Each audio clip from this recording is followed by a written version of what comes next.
Biar coba saya di sini saya akan bahas. Inilah alasan kenapa Zoro dibuat setara oleh Oda dengan Luffy. Nah, mari tanpa basa-basi lagi kita langsung saja wadaw. Stories, I'm a fool for your love.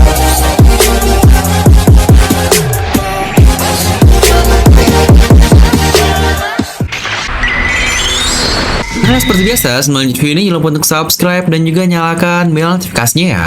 Karena kalian tidak akan tertinggal informasi menarik seputar One Piece hanya di channel Devil Nomi. Pastikan sebelum kalian komen, kalian tonton video sampai habis agar tidak ada informasi yang miss dan tersesat seperti Babang Zoro. Nah, kali ini kita akan bahas salah satu karakter yang sering membuat kita kagum dengan kepribadiannya, kesetiaannya, dan cara dia berkembang, yaitu Babang favorit kita alias Zorojuro. Dimana di sini kita akan bahas kenapa sih Zoro selalu dihubungkan menjadi tangan kanan Luffy dan sebagainya dibandingkan semua karakter yang lain, bahkan Sanjay. Ingat, perhatikan konteksnya ya, bukan konten seperti masalah power scaling atau power scaling mulu. Nah, dengan munculnya Rayleigh di chapter terbaru juga yang bahkan di usia setua dia, orang-orang masih pada segan dan takut kepada Rayleigh ini. Apalagi dengan sebutannya sebagai The Dark King atau Mei-O. Yang benar saja, sang Raja Kegelapan adalah nama panggilan dari Rayleigh tersebut. Tapi apakah kalian sadar nama panggilannya dengan nama panggilan Zoro sangatlah mirip sekali, terutama panggilan barunya sebagai King of Hell atau Raja Neraka. Tetapi semakin kita lihat tampaknya memang mereka ini sebenarnya adalah hal yang sama. Yang bahkan jika kita lihat dari kanji yang Oda gunakan terhadap sebutan Mei-O atau The Dark King ini, dia menggunakan kanji yang berarti Hades, di mana Hades atau Hades sendiri berarti King of Underworld yang berarti juga Raja Neraka yang pas dengan sebutan Zoro. Yang sebenarnya ini adalah kemiripan yang sudah sangat banyak sekali di antara Rayleigh dan Zoro juga sebagai tangan kanan Raja Bajak Laut masa lalu dan tangan kanan Raja Bajak Laut masa depan. Dan dengan kejadian di Arc Wano Kuni, Zoro dipastikan tidak hanya menjadi bawahan atau kru biasa saja.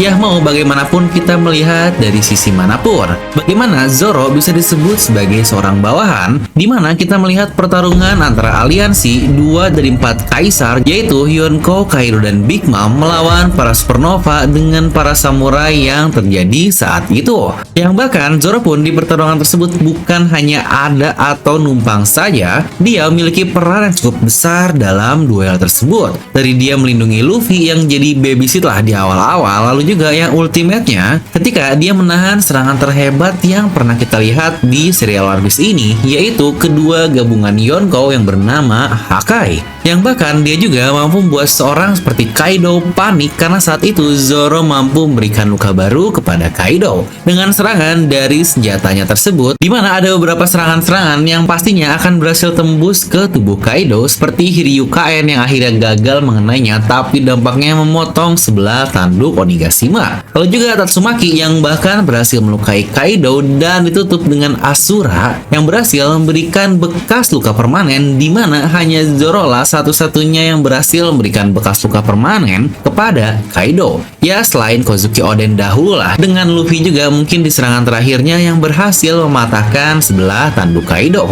Jadi dari situ Zoro sudah bisa dibilang pasangan atau sekutu atau partner dari kapten kita Luffy. Karena mereka sejatinya saling membutuhkan atau saling melengkapi. Bahkan jika nantinya memang Luffy menjadi Raja Bajak Laut, Zoro tetap akan menjadi seorang raja yang berbeda dan dia menjadi raja itu dengan caranya sendiri. Berbeda dengan kru topi jerami yang lainnya, Zoro bukanlah pengikut biasa. Lebih tepatnya, dia adalah raja yang berpartner dengan raja lain.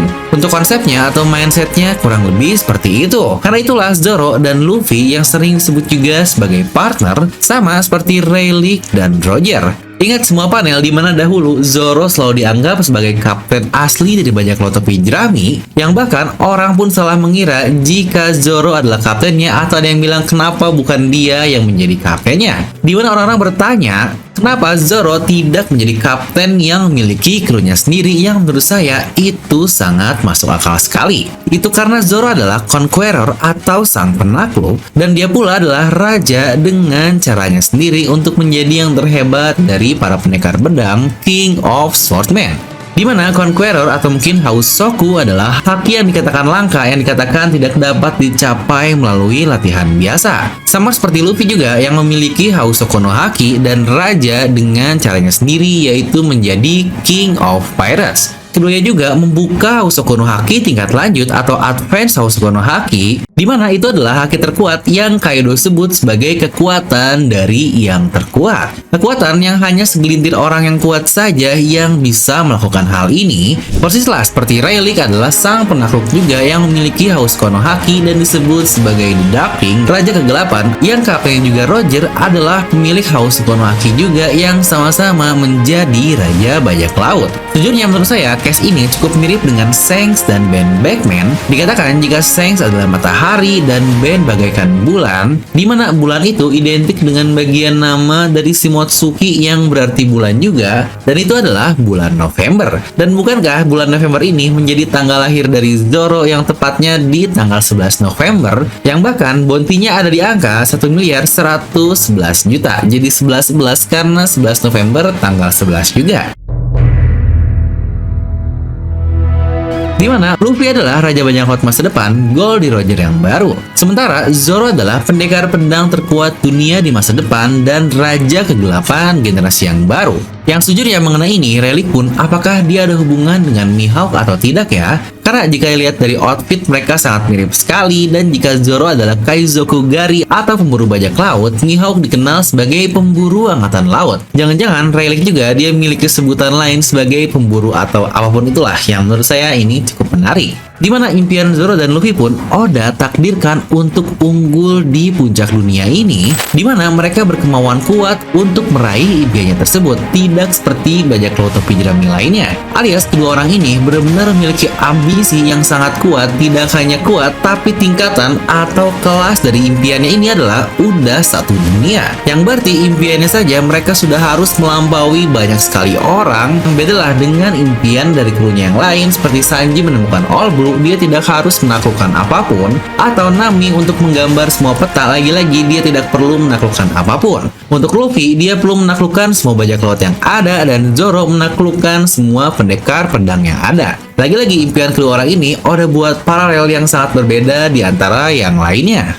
Inilah kenapa saya selalu bilang jika Luffy dan Zoro itu udah bukan 10-11, 11-12, tapi sudah 11-11 banget dari segi kekuatan. Bahkan Oda sendiri sudah pernah men-state dari data booknya bahwa kekuatan Zoro ini in par with Luffy atau setara dengan kaptennya. Tapi dikatakan juga dia tidak ingin melangkahi atau melewati hal yang benar-benar dibutuhkan. Dia terus berperan sebagai petarung di krunya dan mengakui Luffy sebagai sang kapten. Walaupun dari sini kita pun sering diperlihatkan Zoro yang akhirnya melangkah maju jika kaptennya Luffy melakukan hal bodoh. Nah, dimana satu yang menurut saya Oda buktikan kepada kita adalah ketika Luffy belum bisa menggunakan Hausoku no Haki untuk menyerang dan bahkan baru menyadari hal itu ada setelah terkena serangan Kaido. Di saat itulah Zoro sudah bisa menggunakan Hausoku no Haki untuk melukai Kaido dengan asuranya. Ingat, itu tepat sebelum Luffy sadar lagi. Dan Kaido pun berkata jika Zoro bisa menggunakan Hausoku no Haki juga. Yang memang setelah itu Luffy sudah sedikit bisa menguasainya walau memang masih cukup kacau dan akhirnya kalah lagi oleh Kaido. Yang Zoro pada saat itu masih belum menyadari kemampuannya. Hingga akhirnya Luffy pun bangkit lagi dan mulai sadar. Dan situ pula kita melihat Zoro bangkit melawan King juga dan sadar akan kekuatannya. Bahkan waktu mereka sadar lagi setelah perang Onigashima pun mereka sadarnya bersamaan banget.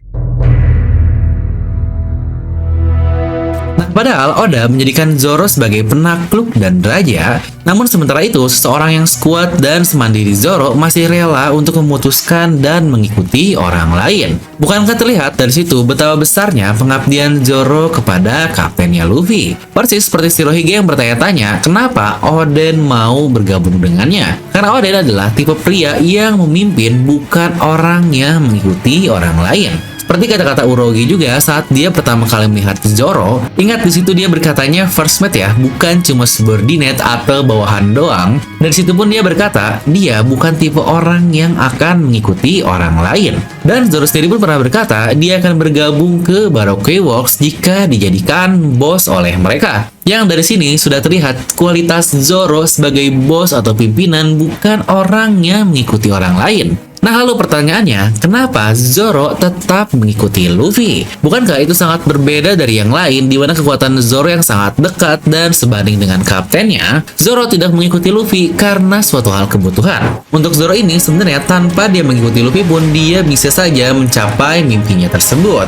Bahkan jika seperti yang sudah ditunjukkan, Zoro adalah tipe pria yang benar-benar mendominasi. Bukan orang yang akan mengikuti orang lain, hanya saja pengabdiannya kepada Luffy begitu kuatnya, lebih dari tangan kanan, lebih dari pasangan pertama, lebih seperti saudara lah untuk kedua orang ini. Banyak pengorbanan yang dia lakukan untuk Luffy, terutama yang paling epik di Trial Bark lalu. Itu juga mengapa Oda membuat mereka berdua memiliki banyak sekali kesamaan, kekuatan, peningkatan kekuatan, latar belakang, tujuan, tolak ukur, dan yang lain-lainnya. Jadi suka atau tidak, jumlah waktu yang berbeda dan cara yang berbeda di mana Zoro didekatkan dengan Luffy pun Oda lihat kan sangat jelas sekali.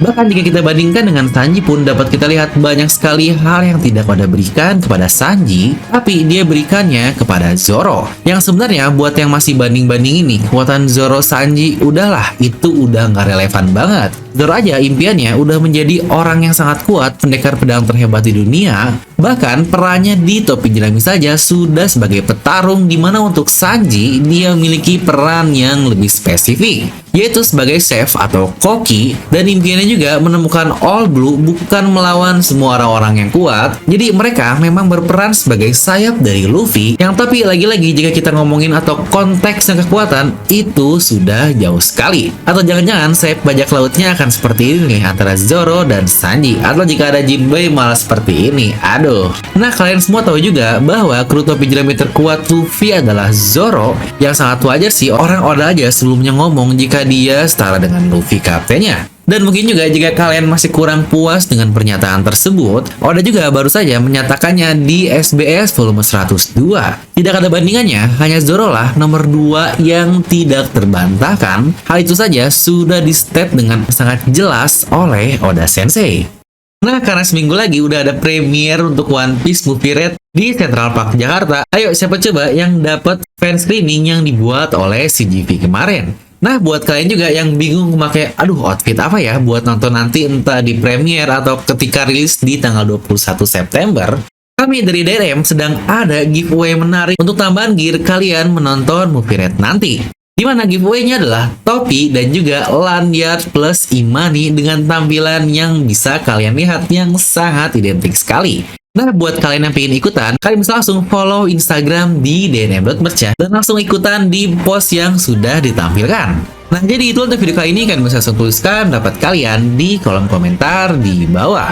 Dan seperti biasa, semoga kalian terhibur dengan video ini. Like aja kalian suka, dislike aja kalau suka, jangan lupa untuk subscribe dan juga share video ke teman kalian.